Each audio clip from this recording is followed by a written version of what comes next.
ଜୟ ଜଗନ୍ନାଥ ଭାଇ ଓ ଭଉଣୀମାନେ।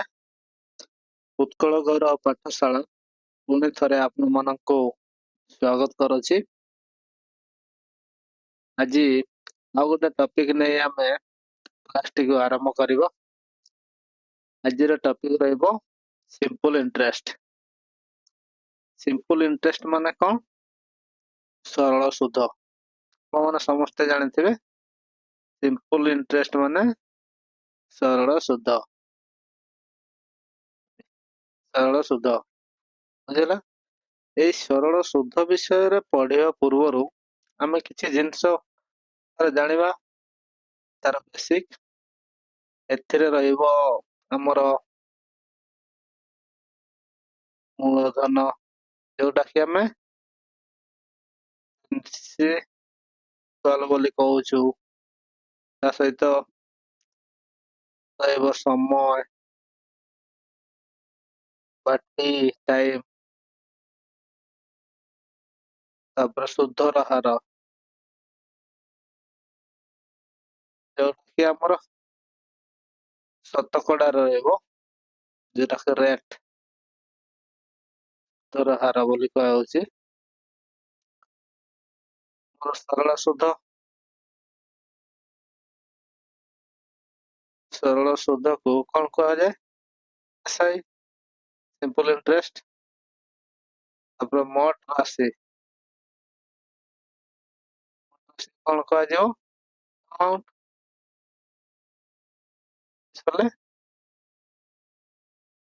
ଆମେ ପୂର୍ବରୁ ଯୋଉ ସ୍କୁଲ ମାନଙ୍କର ପଢୁଥିଲେ ସେଥିରେ ସରଳ ସୁଧର ସୂତ୍ର କ'ଣ ଥିଲା? ସରଳ ସୁଧର ସୂତ୍ର R by 100 P into R by 100 to T। ଆମେ ଡାଇରେକ୍ଟଲି PRT by 100 ବୋଲି ବି ଲେଖି ଦଉଥିଲେ, ବୁଝିଲା। ତାହେଲେ amount ସମାନ କ'ଣ ହବ? amount ସମାନ ପ୍ରିନ୍ସିପାଲ ପ୍ଲସ୍ ସିମ୍ପଲ ଇଣ୍ଟରେଷ୍ଟ। ଇଏ କେବଳ ଟିକେ ମନେ ରଖିବେ।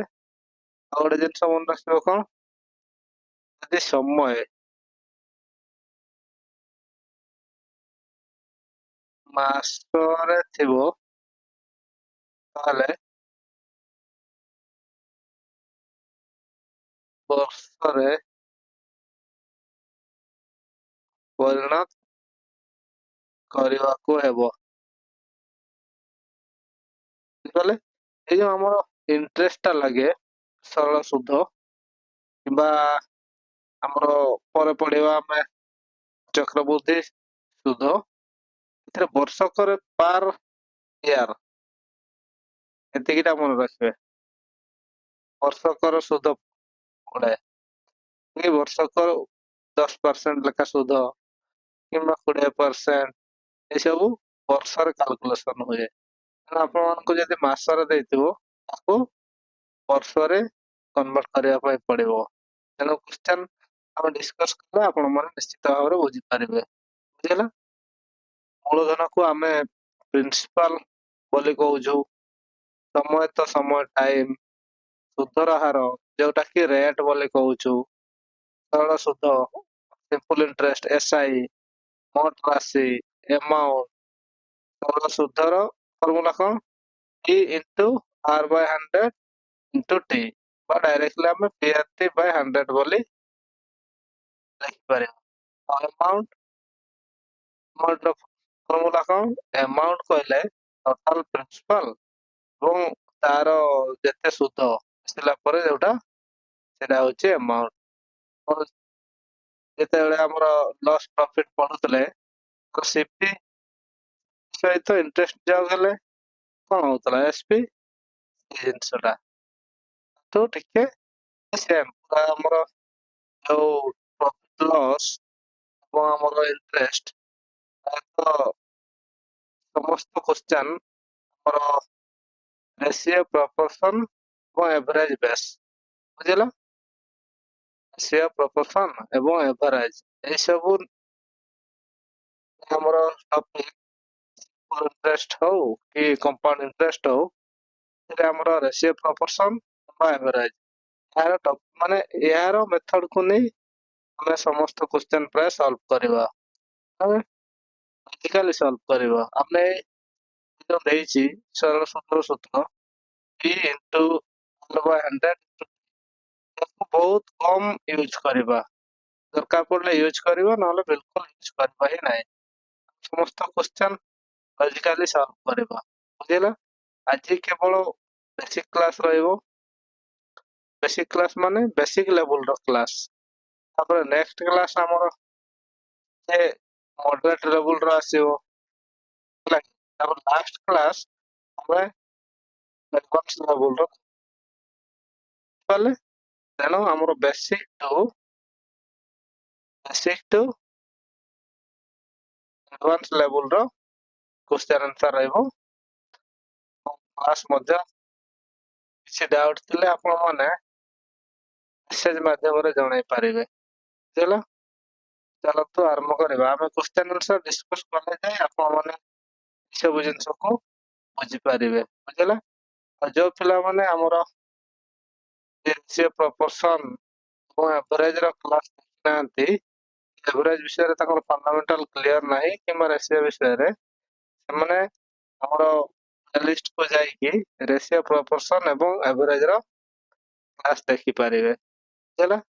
ତାହେଲେ ଚାଲନ୍ତୁ ଆରମ୍ଭ କରିବା। ପ୍ରଥମ କ୍ୱେଶ୍ଚନ କଣ କହିଛି ଦେଖିବା। ବେସିକ ଲେବୁଲ ର କ୍ୱେଶ୍ଚନ କରିବା।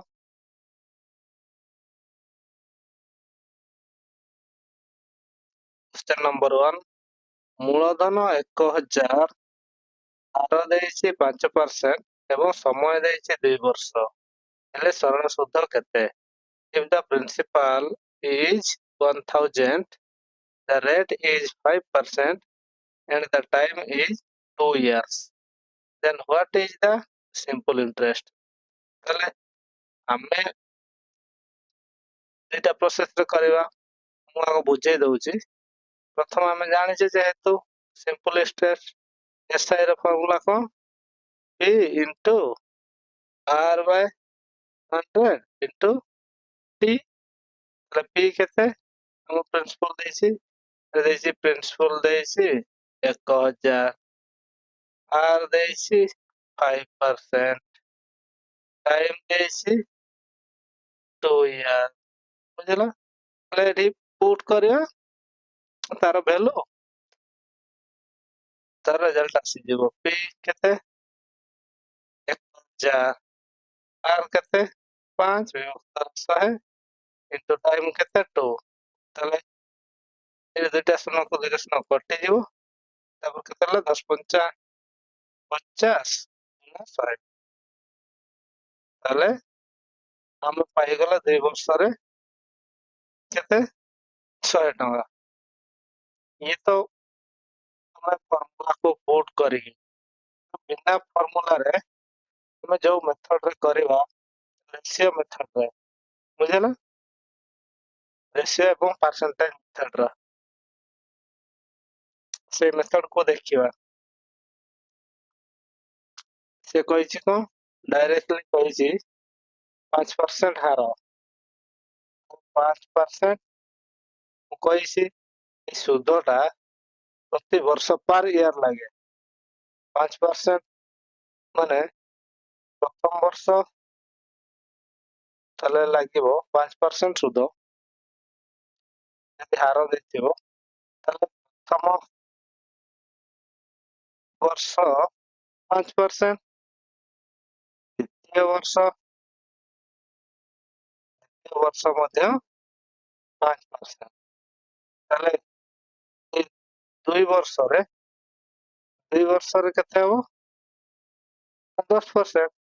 ଆମେ ଯଦି ଡାଇରେକ୍ଟଲି 1000 ଇଣ୍ଟୁ 10%, 10% ଫ୍ରାକ୍ସନ ବେଲେ ଆସିବ 10, ତାହେଲେ 10ରେ ଗୋଟେ ଶୂନ କାଟିଦବା, ତାହେଲେ 100 ହେଇଯିବ, ବୁଝିପାରିଲେ। ଏମିତି ବି ଡାଇରେକ୍ଟ ବାହାର କରିପାରିବା।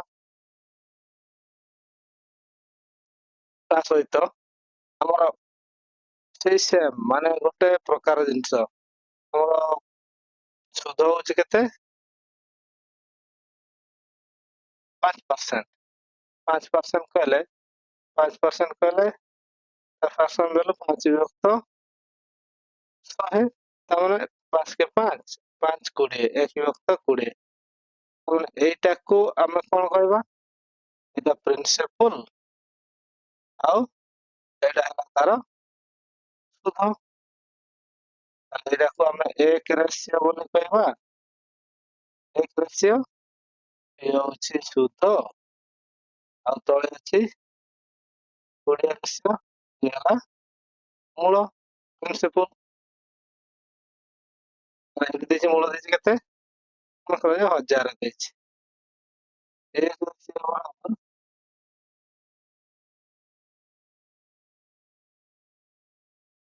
1000 ବିଭକ୍ତ 20 ଶୂନକୁ ଶୂନ କାଟିବା 50।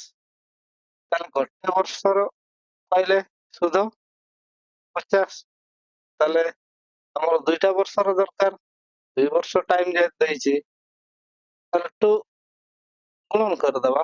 ଗୋଟେ ବର୍ଷର ପାଇଗଲେ 50 ମାନେ 1 ରେସିଓ ଇକ୍ୱାଲ ଟୁ 50। ତାହେଲେ ଆମର ଏଇଟା ହଉଛି ସୁଧ। ତାହେଲେ 1 ରେସିଓ ହଉଛି ସୁଧ 50 ତେଣୁ 2 ବର୍ଷରେ 100। এইଭଳିଆ ମଧ୍ୟ ଆମେ ବାହାର କରିପାରିବା। ବୁଝିହେଲା?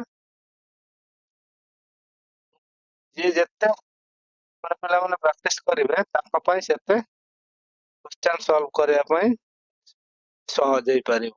ଆଉ ଯୋଉ ପିଲାମାନଙ୍କୁ ଯୋଉ ମେଥଡ ଟା ଭଲ ଲାଗୁଛି, ଯୋଉ ଟ୍ରିକ୍ ଟା ସେମାନଙ୍କ ପାଇଁ ମାନେ କମ୍ଫର୍ଟେବଲ, ସେଇ ଟ୍ରିକ୍ ରେ ହିଁ ଆପଣ ମାନେ ପ୍ରାକ୍ଟିସ କରନ୍ତୁ। ବୁଝିହେଲା? ତେଣୁ ଚାଲନ୍ତୁ ଯିବା। ତାହେଲେ ଏଇଠି କେତେ ହେଲା? ସରଳ ସୁଧ କେତେ ହବ? ନା 100 ଟଙ୍କା ହବ। ବୁଝିହେଲା? ତାହେଲେ ଚାଲନ୍ତୁ ଯିବା ନେକ୍ସଟ କ୍ୱେଶ୍ଚନ।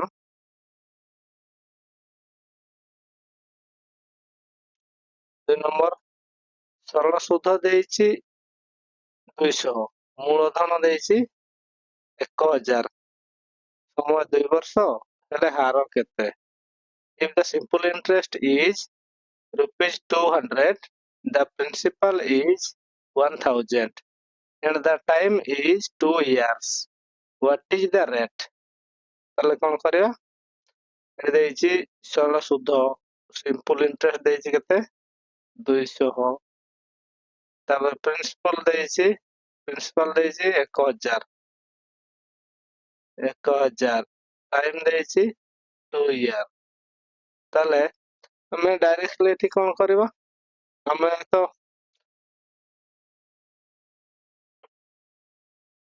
ଏଇଟା ଯଦି ଆମର ସିମ୍ପଲ ଇଣ୍ଟରେଷ୍ଟ ଦେଇଛି, ଏଇଟା ହଉଛି ଆମର ଏଇଟା କିପରି ବାହାର କରିପାରିବା? ନା ଆମର ତ ଆମେ ଜାଣିଛୁ ସିମ୍ପଲ ଇଣ୍ଟରେଷ୍ଟ SI ତାମାନେ P into R Bai 100 into T। ଏମିତି ହେଲେ ଡାଇରେକ୍ଟ ବାହାରିଯିବ ଏତିକି। ତାହେଲେ 200 ଇକ୍ୱାଲ ଟୁ P କେତେ? 1000 ଇଣ୍ଟୁ R କେତେ ଜଣା ନାହିଁ, ସେ ପଚାରିଛି, ବାଇ 100 ଇଣ୍ଟୁ ଟାଇମ ହଉଛି 2 ଇୟର। ତାହେଲେ ଦୁଇଟା ଶୂନ କାଟିଦେବା 20R। ତାହେଲେ AR equal to 200, 1R equal to 200 ବିଭକ୍ତରେ 20, ଶୂନ ଶୂନ କଟିଯିବ, 2 10 20। ତାହେଲେ R କେତେ? R ହେଲା 10%। এইটা ଦେଖନ୍ତୁ, ଏଟାକୁ ଆମେ କିଭଳି କରିଥାନ୍ତେ? ନା ଆମେ ଜାଣିଛେ ପ୍ରିନ୍ସିପାଲ ହଉଛି 1000, ତାହେଲେ ତାର ସୁଧ ହଉଛି 200। ଆମେ ଯଦି ଡାଇରେକ୍ଟଲି ତଳେ ଲେଖିବା ପ୍ରିନ୍ସିପାଲ ଉପରେ ସିମ୍ପଲ ଇଣ୍ଟରେଷ୍ଟ SI ଇଣ୍ଟୁରେ 100 କରିବା, ଯଦି ତାର ଡାଇରେକ୍ଟଲି ପରସେଣ୍ଟେଜ ଏଇଟା ସିମ୍ପଲ ଇଣ୍ଟରେଷ୍ଟ ଟା କେତେ ପରସେଣ୍ଟେଜ ସେ ବାହାରିଯିବ। ଦେଖିବା 1000 କୁ 200 ମାନେ ଏଇ 1000 ଉପରେ ସୁଧଟା ଲାଗିଛି ନା ଏତିକି, ହଁ କି ନାଇଁ? ତାହେଲେ ଆମେ ଡାଇରେକ୍ଟଲି 1000 କୁ ହର ଲେଖିବା ଏବଂ ସିମ୍ପଲ ଇଣ୍ଟରେଷ୍ଟ କୁ ଲବ କରିଦବା ଇଣ୍ଟୁ ରେ 100 ଡାଇରେକ୍ଟ ବାହାରିଯିବ ବିନା ଫର୍ମୁଲାରେ। ବୁଝିଲା? ଦୁଇଟା ଶୂନକୁ ଦୁଇଟା ଶୂନ କଟିଗଲା, ଗୋଟେ ଶୂନ କଟିଗଲା, 20 ଡାଇରେକ୍ଟ ଶତକଡା ବାହାର କରିକି ବାହାରି ପଡିବ। ବୁଝିଲା? ସେଟା ସହଜ। ଏଇ ଫର୍ମୁଲା କରିବା ଅପେକ୍ଷା ଯଦି ବେସିକ ଆମେ ବୁଝିଲେ ଯେ ଏଇ ସିମ୍ପଲ ଇଣ୍ଟରେଷ୍ଟ କଣ, ତାମାନେ ଏଇ 1000 ଟଙ୍କା ମୂଳଧନ ଉପରେ ଏଟା ସୁଧଟା ନୁହେଁ କି? ତାହେଲେ ଏଇ 1000 ଟଙ୍କା ଉପରେ ଯଦି ଆମେ 200 ଲେଖିବା, ଗୁଣନରେ 100 କରିଦେବା, ତାହେଲେ ଶତକଡା ବାହାରିଯିବ କେତେ ପରସେଣ୍ଟେଜ ବୋଲି କି ଏଇ 200 ଟା। ବୁଝିଲା? ତାହେଲେ 20%। ଚାଲନ୍ତୁ ଯିବା ନେକ୍ସଟ କ୍ୱେଶ୍ଚନ।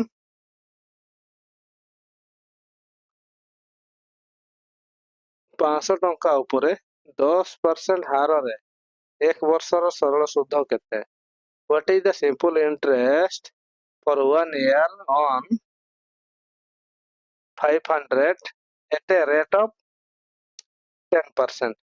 ଆମେ ଡାଇରେକ୍ଟଲି କିଛି କରିବାନି, ଆମେ ଡାଇରେକ୍ଟ ପରସେଣ୍ଟେଜ ରେ କରିବା ଆମ ରେସିଓରେ 10%। 10% ର ଫ୍ରାକ୍ସନ ଭ୍ୟାଲୁ କଣ? ଏଟା ହଉଛି ସୁଧ ରେଟ୍ 10%, 1 ବିଭକ୍ତ 10 ହଉଛି ଆମର ଫ୍ରାକ୍ସନ ଭ୍ୟାଲୁ। 1 ବିଭକ୍ତ 10 ଲେଖିଲେ କୁ ଆମେ 1 ରେସିଓ, ତଳଟାକୁ ଆମର 10 ରେସିଓ ମାନିବା, ମାନେ ମାନି ନେବା। ଏଇଟା ହବ କଣ? ପ୍ରିନ୍ସିପଲ। ଇଏ ହବ ଇଣ୍ଟରେଷ୍ଟ, ହେଲା କି? ପ୍ରିନ୍ସିପଲ କେତେ ଦେଇଛି? ସେ ଦେଇଛି 500 ଟଙ୍କା ଉପରେ, ତାହେଲେ 10 ରେସିଓ ଦେଇଛି ଯଦି 500, 1 ରେସିଓ କେତେ ହବ? 500 ବିଭକ୍ତରେ 10, ଶୂନ କଟିଗଲା 50। ଇଣ୍ଟରେଷ୍ଟ ହଉଛି କେତେ? 50 ଟଙ୍କା। ତାହେଲେ 10% ହାରରେ 1 ବର୍ଷ ସରଳ ସୁଧ, ତାହେଲେ ବର୍ଷକୁ ହିଁ ଏଟା କାଲକୁଲେସନ ହୁଏ। ଏତିକିଟା ମନେ ରଖିବେ, ସୁଧ ବର୍ଷକରେ ହିସାବ କରାଯାଏ। ତା ମାନେ ବର୍ଷକରେ 1 ବର୍ଷରେ, ତା ମାନେ ବର୍ଷକରେ ଯୋଉ ପିଲାମାନେ ବୁଝିପାରୁନାହାନ୍ତି ସେଟା କହିଦଉଛି, 1 ବର୍ଷରେ, 1 ବର୍ଷରେ, 1 ବର୍ଷରେ ହିସାବ କରାଯାଏ ସୁଧଟା। ବୁଝିଲା? ତାହେଲେ ଏଠି ଗୋଟେ ବର୍ଷ ପରେ ଯଦି 500 ଟଙ୍କା ଜଣକୁ ସୁଧ ହିସାବରେ ଦିଆଯାଏ 10% ହାରରେ, ତାହେଲେ ସେ ବର୍ଷକ ପରେ କେତେ ଦବ?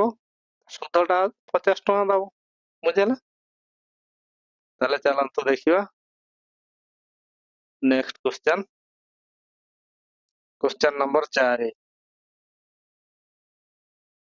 1200 ଟଙ୍କା ଉପରେ 5% ବାର୍ଷିକ ହାରରେ 2 ବର୍ଷର ସରଳ ସୁଧ କେତେ? ତାହେଲେ ସାଧାରଣ ଜିନିଷ ଇଏ ହଉଛି, ହାର କେତେ? 5%। ବୁଝିଲା? ବର୍ଷ ପାଇଁ ଟାଇମ, 2 ବର୍ଷ ପାଇଁ ଟାଇମ ଦେଇଛି 2 ଇୟର। ତାହେଲେ ଗୋଟେ ବର୍ଷରେ ଯଦି 5%, 2 ବର୍ଷରେ କେତେ ହବ? 2 into 5% into 10%। ଆମେ ଯଦି 10% ଟା ଡାଇରେକ୍ଟଲି 1200 ଉପରେ ବାହାର କରିଦବା, 1200 10%, 10% ମାନେ ତାର ଫ୍ରାକ୍ସନ ଭ୍ୟାଲୁ 1 କଟିଯିବ 120। ତାମାନେ ଏଇ 1200 ଉପରେ ବାର୍ଷିକ ହାରରେ 2 ବର୍ଷର ସୁଧ କେତେ ହବ? 120 ହବ। ତାହେଲେ ତ ଏଇଭଳିଆ ବାହାରିଲା। ଆମେ କଣ କରିବା? 5% ଦେଖିବା, କଣ କରାଯିବ? 5%, ତାପରେ 5 100, 5 ଚକେ 5, 20 ହେଲା ସିପି, ସରି ଏଠି ଲେଖାଯିବ ଆମର ସ୍ମଲ୍ ସ୍ମଲ୍, ହେଲା ସୁଧ। ମୋର ପ୍ରିନ୍ସିପଲ କେତେ ଅଛି? ମୋର ପ୍ରିନ୍ସିପଲ ଅଛି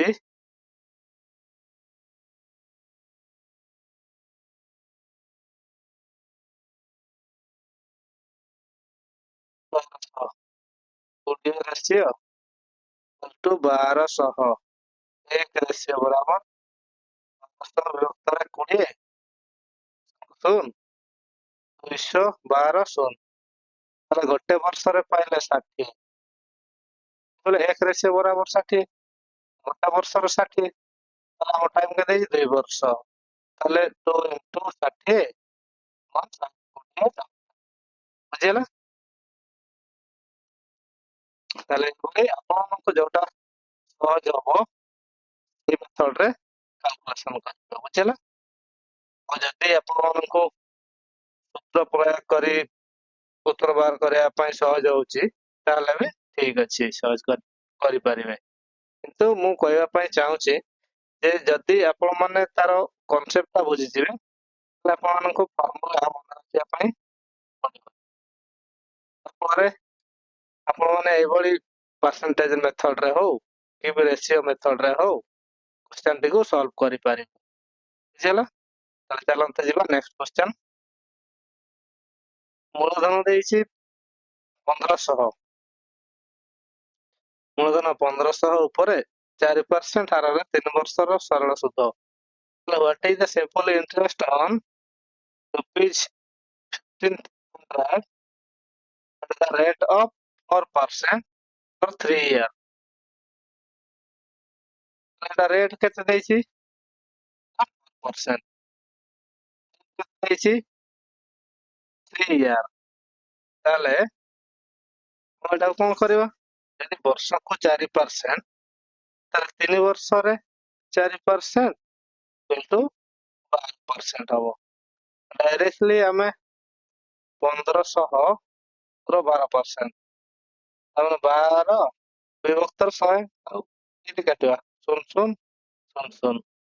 ତାହେଲେ 12 ପଞ୍ଚା 60 ରୁ 0 6 12 କୁ 1200 12 ପଞ୍ଚା 60 ରୁ 0 6 12 କୁ 12 6 18। ତାହେଲେ 180 ହେଇଗଲା। ତାହେଲେ ତାର 12% କେତେ? 180।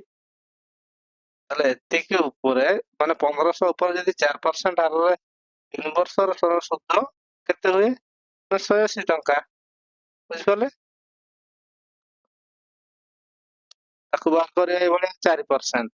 ମନେକର 4%। 4% ଫ୍ରାକ୍ସନ ଭ୍ୟାଲୁ 1 ବିଭକ୍ତ 25। 4 କେ 4 4 ବିଭକ୍ତ 100 4 କେ 4 4 ରେ 25। ତାହେଲେ ଇଏ ହେଇଯିବ ଆମର ପ୍ରିନ୍ସିପାଲ, ହେଇଯିବ 1 ରେ ସେ ହେଇଯିବ ଇଣ୍ଟରେଷ୍ଟ। ତାହେଲେ 25 ଇକ୍ୱାଲ ଟୁ 1500। ଏଟା ହଉଛି ମୂଳଧନ। ଏତିକି ରେସିଓ। ତାହେଲେ 1 ରେସିଓ ବରାବର 1500 ବିଭକ୍ତରେ 25। 5 ରେ କାଟିବା 5 × 25 5 3 15 0 0। ତାହେଲେ 5 37 0। ତାହେଲେ 60 ପାଇଲେ। ତାହେଲେ ଗୋଟେ ବର୍ଷରେ 60 ପାଇଲେ। ସେ କହିଛି 3 ବର୍ଷ 3 into 60 ତାହେଲେ 36 18 180। ବୁଝିଲା? ଏମିତିରେ 180 ବାହାରିଲା। ବୁଝିପାରିଲେ? ଚାଲନ୍ତୁ ଯିବା ନେକ୍ସଟ କ୍ୱେଶ୍ଚନ। Question number 6। ଯଦି ସରଳ ସୁଧ 300 ମୂଳଧନ 1000 ଏବଂ ହାର 10% ହୁଏ ତେବେ ସମୟ କେତେ? ତାହେଲେ if the simple interest is 300, the principal is 1000 and the rate is 10%, then what is the time? ତାହେଲେ ଟାଇମ କିପରି ବାହାର କରିବା? ନା ଆମର ଦେଇଛି ସୁଧ ଦେଇଛି 300, ମୂଳଧନ ଦେଇଛି 1000। ତାହେଲେ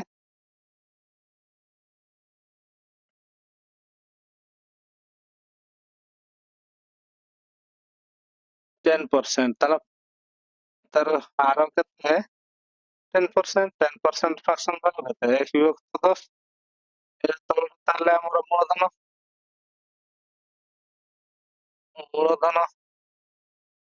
ଏଇ ଯୋଉ 10 ratio equal to 1000, 1 ratio equal to এটা ତାର ସୁଧ, ତାହେଲେ এটা ହଉଛି ଇଣ୍ଟରେଷ୍ଟ।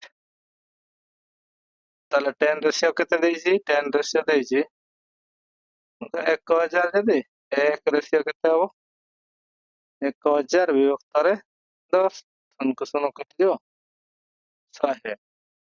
ଯଦି ଗୋଟେ ବର୍ଷର ସୁଧ 100 ହେଲା, ତାହେଲେ ସେଇଠି ସୁଧ କେତେ ଦେଇଛି? 300। ତାହେଲେ ଏଇ ସୁଧଟା 300 ହବା ପାଇଁ କେତେ ଗୁଣା ହେଇଛି? ନା 3 ଗୁଣା। ତାହେଲେ ଗୋଟେ ବର୍ଷ ଯଦି ଏତିକି ହଉଛି, ତାହେଲେ ଇଏ 3 ଯଦି ଗୁଣା ହଉଛି, ଏଇ ବର୍ଷଟାରେ ମଧ୍ୟ 3 ଗୁଣା ହେଇଯିବ। 3 ବର୍ଷ ଟାଇମ ଲାଗିବ। ତାହେଲେ 3 ବର୍ଷରେ 300 ଟଙ୍କା ସୁଧ ହବ। ବୁଝିପାରିଲେ? ଆପଣମାନେ ଯଦି ଚାହିଁବେ ଫର୍ମୁଲା ପକେଇ କରିବା ପାଇଁ, ସେ ବି କରିପାରିବେ, କିନ୍ତୁ ଏଥିରେ ସହଜ। ଦେଖନ୍ତୁ, ଆମ 10% ଦେଇଛି ସୁଧର ହାର, ତାହେଲେ 1/10 ଆମେ ରେସିଓରେ କନଭର୍ଟ କରିଦେଲେ। ଉପରଟାକୁ 1 ରେସିଓ, ତଳକୁ 10 ରେସିଓ। ଆମର ଦେଇଛି ମୂଳଧନ କେତେ? 1000, ତାହେଲେ 10 ରେସିଓ ଦେଇଛି। କିନ୍ତୁ ସୁଧଟା ଦେଇଛି କି? ବର୍ଷକର ତ ଦେଇନି, ଏଟା ଟୋଟାଲଟା ଦେଇଛି, ହେଲା କି? ତାହେଲେ 1 ରେସିଓ ବାହାର କରିଦେଲେ ବର୍ଷକର ପାର ଇୟର ସୁଧଟା ବାହାରି ପଡିବ। ତାହେଲେ 10 ratio equal to 1000, ratio equal to 1000 ଭିତରେ 10ଟା ତଳକୁ ଚାଲିଯିବ, ତାର ଶୂନ ଶୂନ କଟିଗଲା 100। ତାହେଲେ ଗୋଟେ ବର୍ଷରେ ଆମେ ପାଇଗଲେ, ମାନେ ପାର ଇୟର, ଯୋଉଟା କି ପ୍ରତିବର୍ଷ ସୁଧ କେତେ? 10% ହେଲେ 100 ଟଙ୍କା ହଉଛି। ତାହେଲେ ଏଇ 100 ଟଙ୍କାଟା ସେ ଦେଇଛି କେତେ ଆକ୍ଚୁଆଲି? ନା 100 ଟଙ୍କା। ତାହେଲେ 100ର କେତେ ଗୁଣା? 3 ଗୁଣା। ତାହେଲେ ଏଇ ବର୍ଷରେ ମଧ୍ୟ ଗୋଟେ ବର୍ଷରେ 3 ଗୁଣା ହେଇଯିବ, 3 ବର୍ଷ।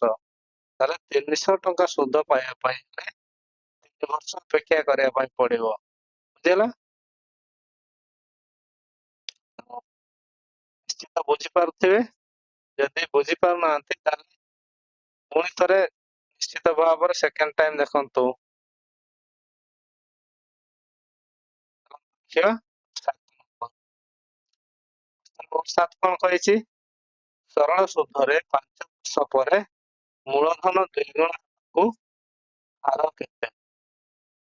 What rate of simple interest will the principal become double after 5 years? ତାହେଲେ ଏଇଭଳି କ୍ୱେଶ୍ଚନରେ ଗୋଟେ ଜିନିଷ ଦେଖନ୍ତୁ, ମନେ କରିଲ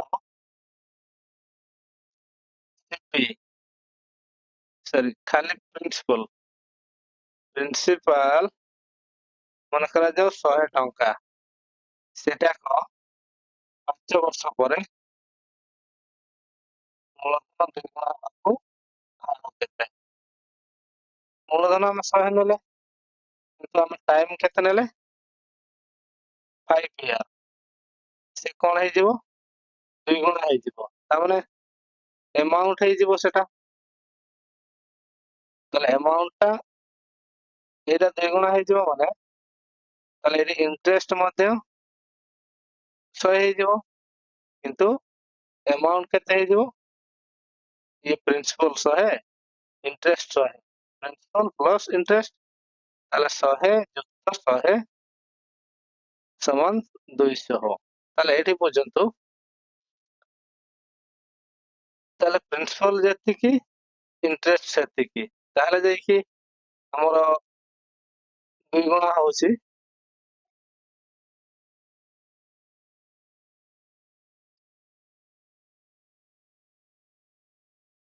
ତାହେଲେ ଦେଖନ୍ତୁ, ଏଟା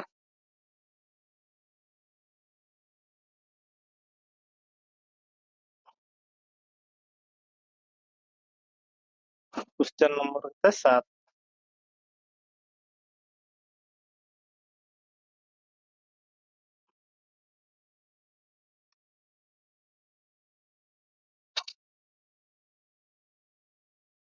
ମନେ କରାଯାଉ ନେଲେ ପ୍ରିନ୍ସିପାଲ କୁ 100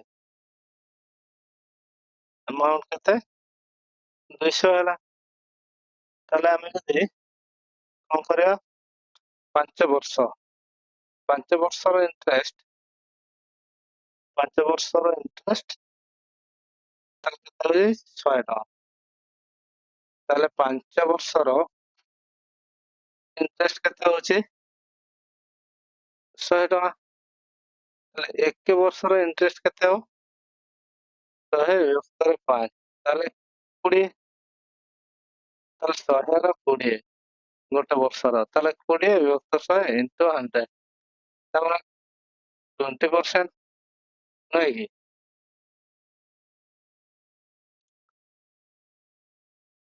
ଏଠି ବୁଝିପାରିଲେ ନା? ଆମେ ସେ କହିଛି ସରଳ ସୁଧରେ 5 ବର୍ଷ ପରେ ମୂଳଧନ ଦ୍ୱିଗୁଣ ହେବାକୁ ହାର କେତେ ହେବ? ତାମାନେ ଆମେ ମନେ କରାଯାଉ ଆମେ ଯଦି 100 ଟଙ୍କା ପ୍ରିନ୍ସିପାଲ ମାନିନେଲେ ତାହେଲେ ତାର ସୁଧ ପୁଣି 100 ହବ। ତାହେଲେ ଆମାଉଣ୍ଟ କେତେ ହବ 200 ଟଙ୍କା ହବା ଦରକାର। ବୁଝିଲା? ତାହେଲେ ମୂଳ ଯେତିକି ସୁଧ ସେତିକି। ତାମାନେ ଆମେ କହିପାରିବା ଯେ ଆମେ 100 ଟଙ୍କା ସ୍ୱରୂପ ନେଲେ ତାହେଲେ 5 ବର୍ଷରେ ମନେ କରାଯାଉ 100 ଟଙ୍କା ସୁଧ ହଉଛି। ତାହେଲେ ବର୍ଷକୁ କେତେ 20 ଟଙ୍କା। ଏଇ ଯେ 20 ଟଙ୍କାଟା କେତେ ଉପରେ ନା 20 ଟଙ୍କାଟା ଏଇ 100 ଟଙ୍କା ଉପରେ। ଏଇଟା ତାହେଲେ କେତେ ପରସେଣ୍ଟ ନା 20%। ତାହେଲେ ଯଦି 20% ହାରରେ ଯଦି 5 ବର୍ଷ ପାଇଁ ସୁଧ ଦିଆଯାଏ ମାନେ 100 ଟଙ୍କାକୁ ଯଦି ସୁଧରେ ବସାଯାଏ ତାହେଲେ 5 ବର୍ଷ ପରେ ସେଟା କେତେ ପରସେଣ୍ଟ ଲେଖା ଦେଲେ 2 ଗୁଣା ହବ ନା 20% ଲେଖା ଦେଲେ 2 ଗୁଣା। ବୁଝିଲା?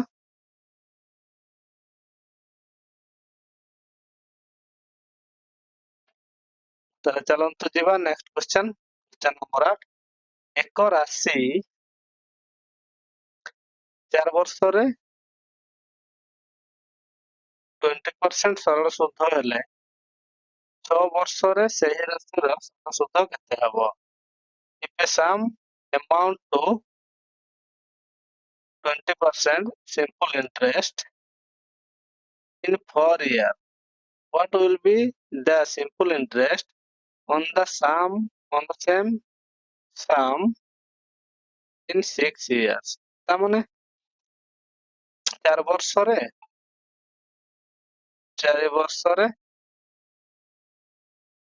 ସୁଧ କେତେ ହେଲେ କେତେ ହଉଛି 20% ହଉଛି 20% ହଉଛି 4 ବର୍ଷରେ। ଗୋଟେ ବର୍ଷରେ କେତେ ହଉଛି 20/4 5 ତାହେଲେ 5%। ଗୋଟେ ବର୍ଷ ଯଦି 5% ତାହେଲେ 6 ଇୟରରେ କେତେ ହବ 6 into 5 30%। ବୁଝିପାରିଲେ?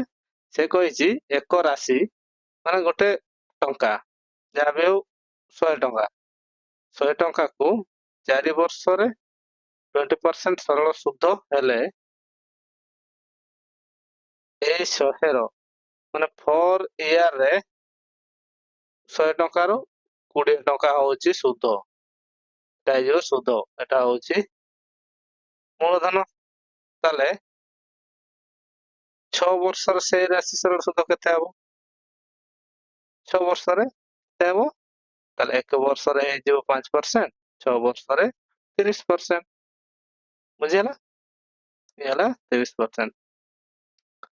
ଇଏ ବେସିକ କ୍ୱେଶ୍ଚନ ପିଲାମାନେ ଯୋଉ ପିଲାମାନେ ଜାଣିଛନ୍ତି ତାଙ୍କ ପାଇଁ ବି ଭଲ କାହିଁକି ନା ପୁଣି ବେସିକ କନସେପ୍ଟ ସେମାନଙ୍କର କ୍ଲିୟର ହେଇଯିବ। ଆଉ ଯୋଉ ପିଲାମାନେ ଭୁଲି ଯାଇଛନ୍ତି ସେମାନଙ୍କ ପାଇଁ ଏଇଟା ବହୁତ କାମରେ ଆସିବ। ମନ ଦେଇ ଆପଣ ମାନେ ବୁଝନ୍ତୁ। ବୁଝିଲା? ତାହେଲେ ଚାଲନ୍ତୁ ଯିବା କ୍ୱେଶ୍ଚନ ନମ୍ବର 9। ଏକ ରାଶି 5 ବର୍ଷରେ 30% ସରଳ ସୁଧ ହେଲେ 8 ବର୍ଷରେ ସେହି ରାଶିର ସରଳ ସୁଧ କେତେ ହେବ? If a sum amount to 30% simple interest in 5 years, what will be the simple interest on the same sum in 8 years? ତାମାନେ ଗୋଟେ ରାଶି 5 ବର୍ଷରେ 30 ଶତକଡ଼ା। 5 ଇୟର ରେ ହଉଛି 30 ଶତକଡ଼ା। 1 ଇୟର ରେ କେତେ ହବ? 30 ଶତକଡ଼ା ବିଭକ୍ତରେ 5 ମାନେ 6% ହବ। ସେଇଟା କହିଛି ସେ 8 ବର୍ଷରେ କେତେ ହବ?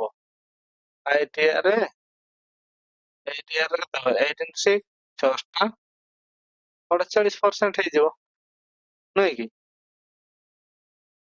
ଯେ ପୂର୍ବ କ୍ୱେଶ୍ଚନ ଟା ଭଳିଆ ଇଏ ମଧ୍ୟ ସେୟା। ଆଶା କରୁଛି ବୁଝିପାରୁଥିବେ। ଚାଲନ୍ତୁ ଯିବା ନେକ୍ସଟ କ୍ୱେଶ୍ଚନ। Question number 10। 4800 ରାଶି 4 ବର୍ଷରେ 5760 ହେଲେ ବାର୍ଷିକ ସରଳ ସୁଧ ହାର କେତେ? ହେଲେ ଏତିକି ଟଙ୍କାର 4 ବର୍ଷରେ ଏତିକି ସୁଧ ହେଲେ 10 100 1000 1 10 100 1000। ତାହେଲେ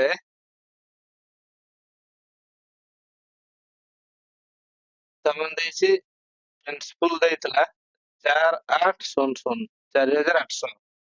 ଟାଇମ ଦେଇଛି 4 ବର୍ଷ। ଏମାଉଣ୍ଟ ଦେଇଛି 5760। ତାହେଲେ ଏଠି ଇଣ୍ଟରେଷ୍ଟ କେତେ? ଇଣ୍ଟରେଷ୍ଟ ବାହାର କରିଦବ 5760 ହରଣ କହୁଛେ ମାଇନସ 4800। ତାହେଲେ ଆମର ଇଣ୍ଟରେଷ୍ଟ ଦେଇଛି ମାନେ ଏମାଉଣ୍ଟ ମାଇନସ ଆମର ପ୍ରିନ୍ସିପଲ, ହଁ କି ନାଇଁ? ତାହେଲେ 0 6 17 8 8 16 17 69। ତାହେଲେ ଏତିକି ହେଲା 4 ବର୍ଷର ଇଣ୍ଟରେଷ୍ଟ।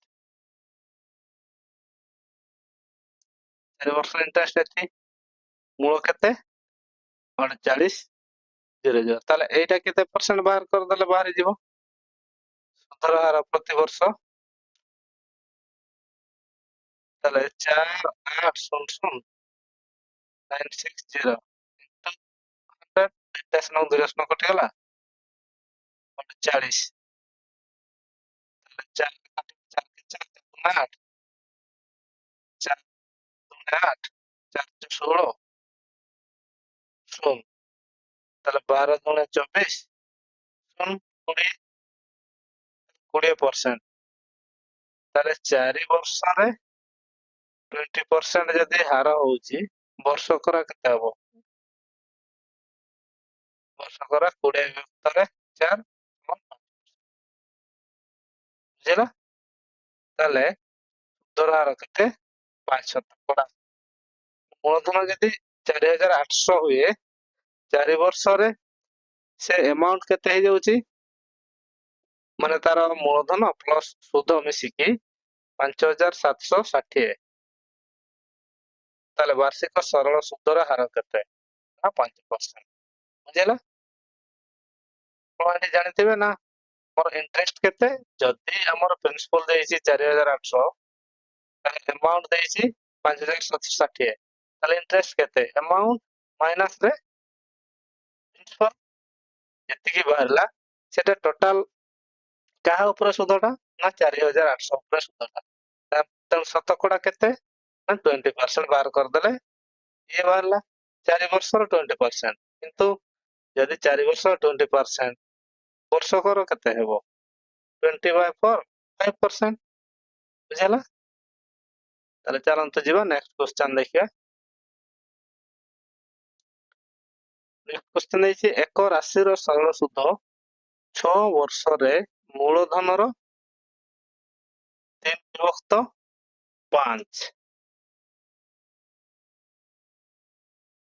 ଅଂଶ ହେଲେ ବାର୍ଷିକ ସୁଧ ହାର କେତେ? ତାମାନେ ଟାଇମ ଦେଇଛି ଏଠି କେତେ? 6 ଇୟର। ତାପରେ ଦେଇଛି ମୂଳଧନର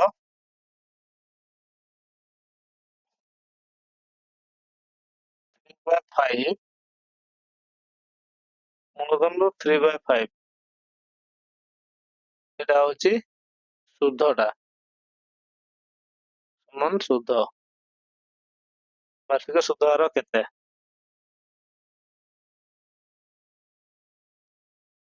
ତାହେଲେ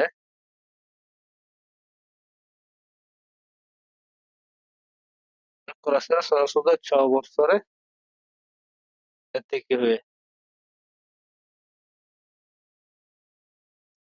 ତ ମନେ କରାଯାଉ ମୂଳଧନ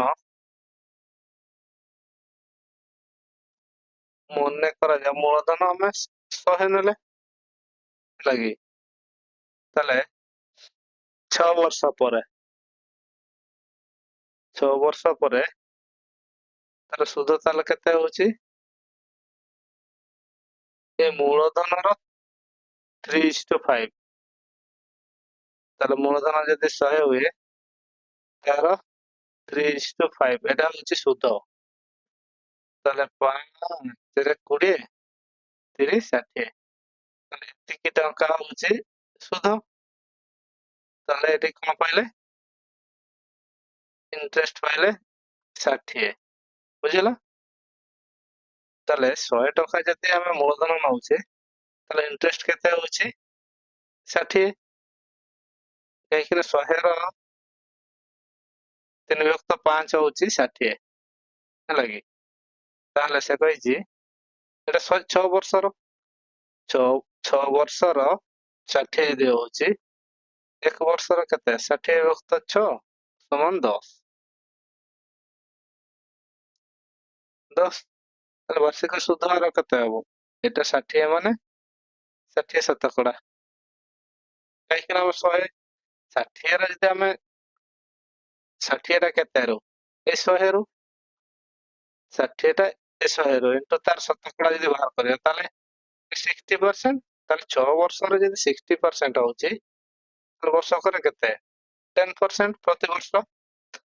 10% ପ୍ରତିବର୍ଷରେ ଯାଇକି ମାନେ ଏକ ରାଶିର ସରଳ ସୁଧ 6 ବର୍ଷର ମୂଳଧନର 3/5 ଅଂଶ ହେଲେ ବାର୍ଷିକ ସୁଧ ହାର କେତେ ହବ? 10% ହବ। ବୁଝିଲ? ତେଣୁ ଚାଲନ୍ତୁ ଯିବା କ୍ୱେଶ୍ଚନ ନମ୍ବର 12। କୌଣସି ରାଶି 10% ବାର୍ଷିକ ସରଳ ସୁଧରେ 3 ବର୍ଷରେ 900 ସୁଧ ହେଉଛି, ମୂଳଧନ କେତେ? ତାହେଲେ ଏଠି ରେଟ୍ ଦେଇଛି କେତେ? 10% ଏବଂ ବାର୍ଷିକ ସରଳ ସୁଧରେ 3 ବର୍ଷ 3 ଇୟର ଟାଇମ ଦେଇଛି। ପୁଣି ଦେଇଛି ଇଣ୍ଟରେଷ୍ଟ ଦେଇଛି 900। ତାହେଲେ ଆମେ ଏଠି ଦେଖିବା 10%। 10% ଫ୍ରାକ୍ସନ ଭ୍ୟାଲୁ 1/10। এটা ଯଦି ପ୍ରିନ୍ସିପଲ ହୁଏ এটা ହଉଛି ଇଣ୍ଟରେଷ୍ଟ ନାଇଁ କି? ତାହେଲେ ସେ କହିଛି 3 ଇୟର ଏତିକି। ତାହେଲେ 1 ଇୟର ବାହାର କରିବା। ତାହେଲେ 3 year equal to 900। 1 year equal to 900/3।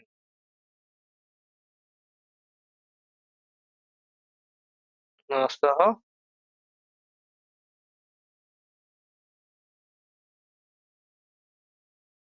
3 ସରି 3 3 0 0 300 ବର୍ଷକୁ 300 ପଡିଲା ସୁଧ। ତାହେଲେ 1 ଯଦି 300 ହୁଏ ତାହେଲେ 10 ରେସିଓ କେତେ ହବ? 10 ରେସିଓ ସମାନ 10 ଇଣ୍ଟୁ 300 ତାହେଲେ 3000। ତାହେଲେ ଆମର ମୂଳଧନ କେତେ ହବ? 3000। 3000 ମୂଳଧନ ହେଲେ ଯାଇକି ତାର 10% ଯଦି ଇଣ୍ଟରେଷ୍ଟ ଲାଗେ ସୁଧ ଲାଗେ ତାହେଲେ 3 ମାସରେ 900 ଟଙ୍କା ସୁଧ ହବ। ବୁଝିହେଲା? ତାହେଲେ ଚାଲନ୍ତୁ ଯିବା କ୍ୱେଶ୍ଚନ ନମ୍ବର 13 ଦେଖିବା। 7500 ରାଶି 8% ବାର୍ଷିକ ସରଳ ସୁଧରେ କେତେ ବର୍ଷରେ 1000 ହେଇଯିବ? ତା ମାନେ ଏଟା ପ୍ରିନ୍ସିପଲ ଦେଇଛି କେତେ? 7500।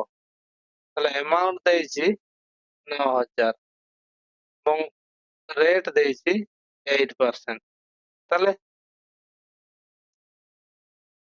ସେ କଣ କହିଛି ତାର ଇଣ୍ଟରେଷ୍ଟ ଟା ବାହାର କରିଦବା। ଇଣ୍ଟରେଷ୍ଟ ବାହାରିବ କିଭଳି, interest equal to amount minus principal.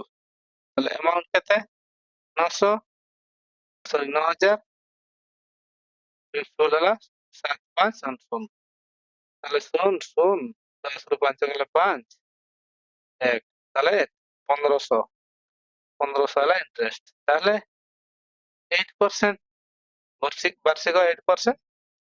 ତାହେଲେ ଆମେ କଣ କରିବା 8/100, 8% ମାନେ 8/100, 4 ଦୁଣେ 8, 4 ରେ 25। ତାହେଲେ ଏଇଟା ହବ କଣ, ଏଇଟା ପ୍ରିନ୍ସିପଲ।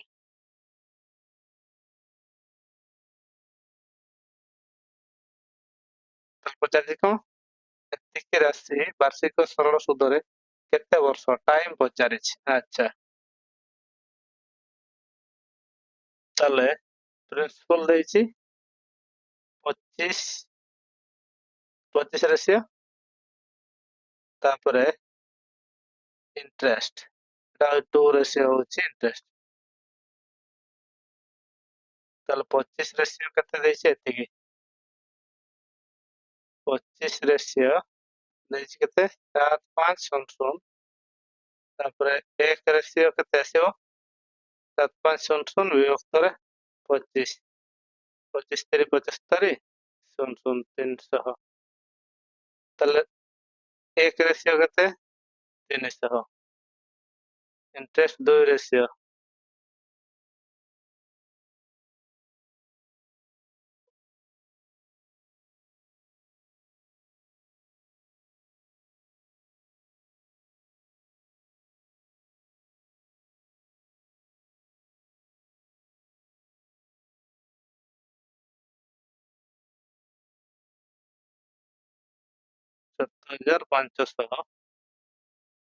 ଇଏ ହଉଛି ପ୍ରିନ୍ସିପଲ, ତାର ସୁଧ ହଉଛି 1500। ତାହେଲେ 2 ରେସିଓ 1500, ସରି ଏଟାକୁ ମିଷ୍ଟେକ୍ ହେଇଗଲା। ଆମର ସୁଧ ଟା ଦେଇଛି କେତେ 1500, ଏଇ ସୁଧ ଉପରେ ହିଁ କାଲକୁଲେସନ କରିବା। 2 ରେସିଓ ହଉଛି 1500, ତାହେଲେ ବର୍ଷକୁ କେତେ ଆମର 1500 ବିଭକ୍ତ 2, ତାହେଲେ 7 255, 1 0 2 5 10, ତାହେଲେ 1500 ହେଲା 750, ବର୍ଷକୁ 750। ତାହେଲେ 750 ର ଏଇଟା କେତେ ଗୁଣ 150 ଟା, ଯଦି ବର୍ଷକୁ 750 ହୁଏ ତାହେଲେ 1500 ହବା ପାଇଁ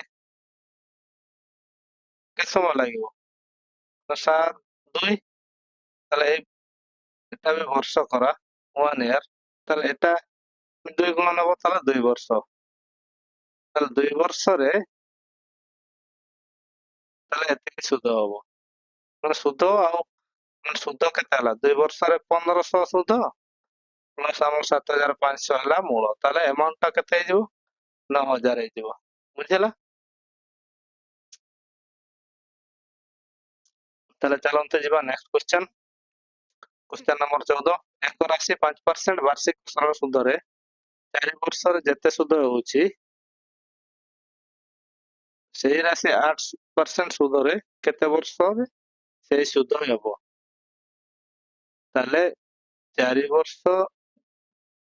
ବର୍ଷ ଯଦି 5% ଲେଖା ସୁଧ ହୁଏ ତାହେଲେ କେତେ ହବ 4 ବର୍ଷରେ 4 5 20% ହବ ସରଳ ସୁଧ, ମାନେ ଏ 20% ହବା ପାଇଁ 8% କୁ କେତେ ବର୍ଷ ଲାଗିବ x ମନେ କରାଯାଏ 20, x ଇକ୍ୱାଲ ଟୁ 20 ବିଭକ୍ତ 8, 8 2 16, 17 5 20 40, 8 5 40, ତାହେଲେ 2.5 ମାନେ 2.5 ବର୍ଷ 2.5 ଇୟର, ତାହେଲେ 2 ଇୟର 6 ମନ୍ଥ। ବୁଝିଲା? 2.5 ବର୍ଷରେ ତାଙ୍କର ସୁଧ ସମାନ ହେଇଯିବ, ମାନେ 4 ବର୍ଷରେ ଯେତିକି ସୁଧ ହଉଛି 20%, 8 ବର୍ଷରେ ମଧ୍ୟ 20%, 8% ହିସାବରେ 2.5 ବର୍ଷ ଦବା ସୁଧରେ, ତାହେଲେ ସିଏ ମଧ୍ୟ 20% ହେଇଯିବ। ବୁଝିଲା? ଚାଲନ୍ତୁ ଯିବା ଆଜିର ଲାଷ୍ଟ କ୍ୱେଶ୍ଚନ। ଏକ ରାଶି 12% ବାର୍ଷିକ ସରଳ ସୁଧରେ 5 ବର୍ଷରେ 1800 ହୁଏ, ମାନେ ସୁଧ ହେଉଛି ମୂଳଧନ କେତେ? If a sum earn 1800 as simple interest in 5 years at the rate of 12% per annum, what is the principal? ତାହେଲେ ପ୍ରିନ୍ସିପଲ ପଚାରିଛି କଣ?